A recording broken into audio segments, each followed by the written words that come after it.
नमस्कार दोस्तों, आप सभी का हमारे MDS न्यूज चैनल में स्वागत है। दोस्तों, आज हम बात करेंगे 8 नवंबर के सभी मुख्य समाचारों और तमाम बड़ी खबरों के बारे में। दोस्तों, अगर आप हमारे चैनल पर नए हैं तो प्लीज चैनल को सब्सक्राइब करके बेल आइकन को भी दबा दें, जिससे आप सभी तक सभी ताज़ा खबरें जल्द ही पहुंचा सके। तो आइए दोस्तों, बिना टाइम वेस्ट किए खबरों पर नजर डालें। चलिए बढ़ते हैं आज के पहले अपडेट की ओर। गुड न्यूज, कारोबारी गतिविधियों में सुधार के साथ कंपनियां वापस ले रही वेतन कटौती। अब इन कंपनियां ने दिया बोनस। कोरोना संकट के बीच अब ज्यादातर सेक्टर्स से देश की अर्थव्यवस्था के लिए अच्छे संकेत मिलने शुरू हो गए हैं। एक तरफ बाजार में मांग बढ़ रही है तो दूसरी तरफ मैन्युफैक्चरिंग सेक्टर में भी बढ़ोतरी दर्ज की गई है। वहीं अब कंपनियों ने भी मुश्किल हालात में शुरू की गई कर्मचारियों की सैलरी में कटौती को वापस लेना शुरू कर दिया है। यही नहीं, कुछ कंपनियों ने अब तक काटी गई सैलरी एरिया के तौर पर कर्मचारियों के बैंक अकाउंट्स में क्रेडिट भी कर दी है। वहीं कुछ कंपनियां त्योहारी सीजन में कर्मचारियों को बोनस भी दे रही हैं। इसी बीच 4 बड़ी कंपनियों ने भी वेतन कटौती वापस रोल बैक ले ली है। कमाई दोबारा शुरू होने पर बंद हो रही सैलरी कटौती। कारोबारी गतिविधियों में सुधार के बीच अब Deloitte, PwC, Ernst and Young India और KPMG ने वेतन कटौती वापस लेनी शुरू कर दी है। यही नहीं, चारों कंपनियों ने कर्मचारियों को बोनस भी देना शुरू कर दिया है। इकोनॉमिक टाइम्स की रिपोर्ट के मुताबिक एक कंपनी के बड़े अधिकारी ने बताया कि अब कमाई दोबारा शुरू हो गई है, इसलिए हमने कर्मचारियों की सैलरी कटौती बंद करके बोनस बांटने का फैसला किया है। PwC ने सभी कर्मचारियों की वेतन कटौती वापस ले ली है, जबकि Ernst and Young private limited India ने कर्मचारियों को बोनस दे दिया है। PwC ने सबसे पहले लागू की थी वेतन कटौती। PwC कोरोना संकट के बीच सबसे पहले वेतन कटौती का फैसला करने वाली प्रोफेशनल सर्विसेज फर्म थी। इसके अलावा बड़ी प्रोफेशनल सर्विसेज फर्म BDO और ने भी वेतन कटौती का फैसला किया था। वहीं इस सेक्टर की छोटी कंपनी ध्रुव एडवाइजर्स ने भी कर्मचारियों के वेतन में कटौती की थी। कई कंपनियों ने सिर्फ टॉप लेवल मैनेजमेंट से जुड़े अधिकारियों के वेतन में कटौती की थी, तो कुछ में निचले स्तर पर भी इसे लागू किया गया था। अब ज्यादातर कंपनियां धीरे धीरे वेतन कटौती वापस ले रही हैं। दिवाली को लेकर बड़ी खबर सामने आई है। दिवाली 2020, धन की कमी और कर्ज से जूझ रहे हैं तो इस बार दिवाली पर करें ये 4 आसान उपाय। दिवाली पर मां लक्ष्मी की पूजा की जाती है। शास्त्रों में मां लक्ष्मी को धन की देवी माना गया है। दिवाली के पर्व पर मां लक्ष्मी की विशेष पूजा और उपासना की जाती है। दिवाली पर लक्ष्मी पूजन का विशेष महत्व बताया है। पंचांग के अनुसार शुभ मुहूर्त में लक्ष्मी जी का पूजन करने से दरिद्रता दूर होती है, धन का संकट समाप्त होता और कर्ज की समस्या से छुटकारा मिलता है। धन के बिना भौतिक जीवन नीरस लगता है। धन के अभाव में जीवन में कष्ट उत्पन्न होते हैं। जीवन को जीने में धन एक महत्वपूर्ण साधन है, इसलिए धन की जीवन में कमी नहीं रहनी चाहिए। धन के महज के कारण ही व्यक्ति परिश्रम करता है, लेकिन कई बार कठिन परिश्रम करने के बाद भी लक्ष्मी जी का आशीर्वाद प्राप्त नहीं होता है। यदि जीवन में धन की कमी बनी हुई है तो इस बार दिवाली पर बनने वाले शुभ योग और मुहूर्त में कुछ उपाय करें। ऐसा करने से लक्ष्मी जी का आशीर्वाद अवश्य मिलेगा। नई झाड़ू खरीदें। बाजार से एक नई झाड़ू खरीदें और दिवाली के दिन इस झाड़ू का पूजन करें। इसके बाद इस नई झाड़ू से घर की सफाई करें। इसके बाद झाड़ू को ऐसे स्थान पर छिपा कर रख दें जहां पर किसी की नजर न पड़े।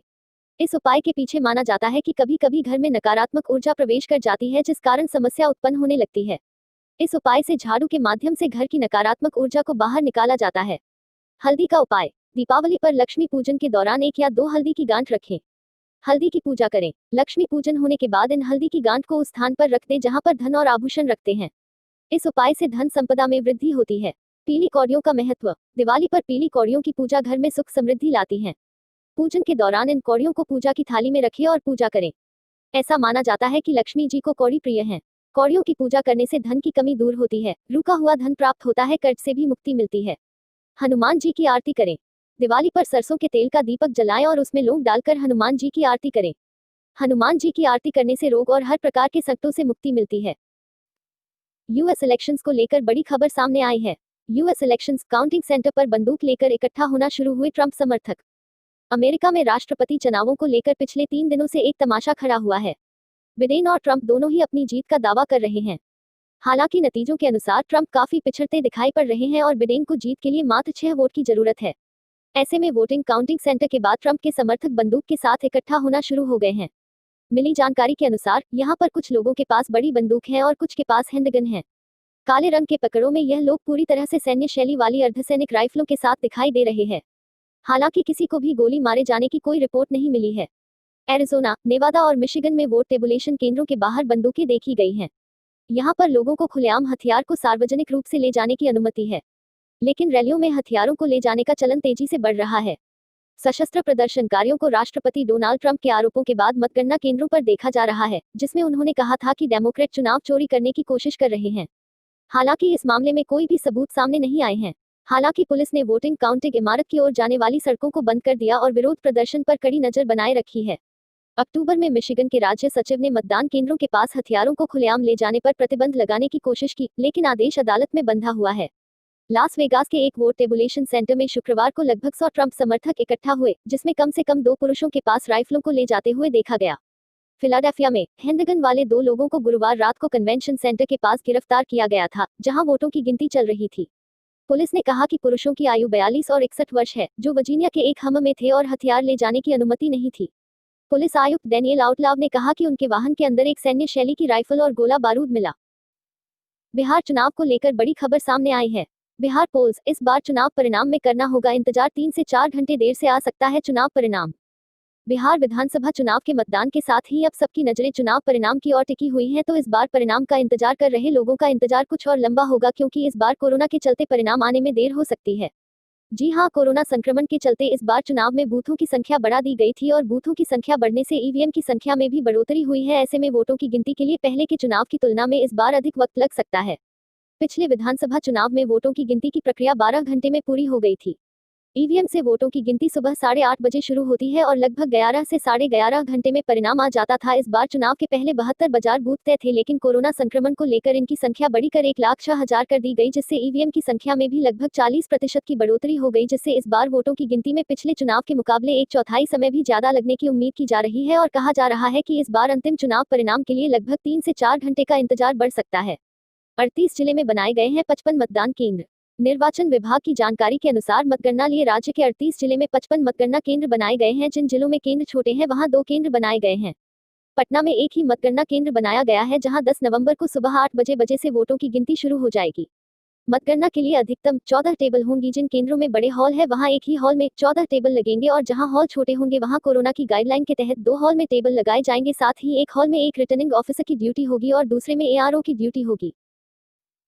आईएसआरओ की ओर से एक बहुत बड़ा अपडेट सामने आया है। इसरो के नाम एक और इतिहास, 49 रॉकेट से सफलतापूर्वक अलग हुए 9 सैटेलाइट ऑर्बिट में स्थापित। श्रीहरिकोटा के सतीश धवन स्पेस सेंटर से शनिवार को छोड़े गए 49 रॉकेट के जरिए भेजे गए सभी 9 सैटेलाइट को सफलतापूर्वक रॉकेट से अलग कर उन्हें अपनी अपनी कक्षा में स्थापित कर दिया गया है। Indian Space Research Organisation ISRO ने यह जानकारी दी है। मालूम हो कि भारत के polar satellite launch vehicle rocket ने शनिवार को यहां से रडार इमेजिंग सैटेलाइट EOS-01 के अलावा 9 विदेशी सैटेलाइट्स के साथ सफल उड़ान भरी। 10 सैटेलाइट्स के साथ रॉकेट ने भारतीय समयानुसार दोपहर 3:02 बजे Satish Dhawan space centre SDSC के पहले लॉन्च पैड से उड़ान भरी। इसरो ने कहा है कि EOS-01 कृषि, वन विज्ञान और आपदा प्रबंधन सहायता में प्रयोग किए जाने वाला एक पृथ्वी अवलोकन उपग्रह है।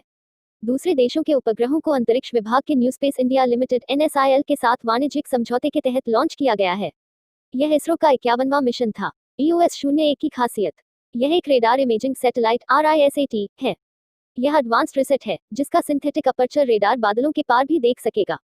दिन हो या रात या कोई भी मौसम हो, यह हर समय कारगर साबित होगा। इससे मिलिट्री सर्विलांस में तो मदद मिलेगी ही, साथ ही खेती, वानिकी, मिट्टी की नमी मापने, भूगर्भ शास्त्र और तटों की निगरानी में भी यह कारगर साबित होगा। चलिए दोस्तों, आज के लिए बस इतना ही। अब कल मिलेंगे देश भर की तमाम बड़ी व छोटी खबरों के साथ। दोस्तों, अगर आप हमारे चैनल पर नए हैं तो प्लीज चैनल को सब्सक्राइब करके बेल आइकन को भी दबा दें और रोजाना ऐसी वीडियोस को लाइक कर शेयर करना ना भूलें। धन्यवाद।